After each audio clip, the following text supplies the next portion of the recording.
યુપીના પ્રયાગરાજમાં હાલ મહાકુંભ ચાલી રહ્યો છે અને પરિણામે પ્રયાગરાજમાં તો કરોડોની સંખ્યામાં લોકો આવી જ રહ્યા છે, પરંતુ અયોધ્યા અને વારાણસીમાં પણ ભક્તોનો ધસારો વધ્યો।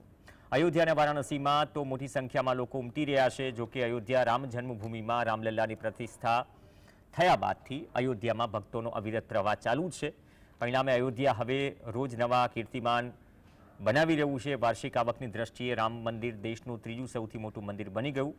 રામલલ્લાની મૂર્તિની સ્થાપના પછી અત્યાર સુધીમાં 13 કરોડથી વધુ ભક્તો અને પ્રવાસીઓએ રામ મંદિરના દર્શન કર્યા, જેને લઈને મંદિરની વાર્ષિક આવક 700 કરોડ રૂપિયાથી પણ વધી ગઈ।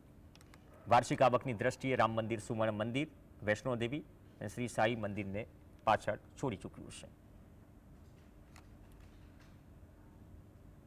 सनातन धर्म का आस्था हो गया। राम वहाँ प्रयागराज में जो है महाकुंभ जो है 12 साल पर कुंभ होता है। इस कुंभ को लेकर के सारे पूरे राम भक्त जितने भी है, भगवान राम का प्राण प्रतिष्ठा के बाद अयोध्या में आस्था का एक केंद्र हो गया। अयोध्या में भगवान राम के दर्शन करने के लिए देश विदेश के ही नहीं, पूरे देश के ही लोग आकर के हनुमान जी और रामलला का दर्शन कर रहे हैं। ये मोदी और योगी जी और राम जी का ही दिन है। अयोध्या में भगवान राम का भव्य मंदिर बना है और राम भक्त का भी उतना ही आस्था हो चुका है। अयोध्या सब एकदम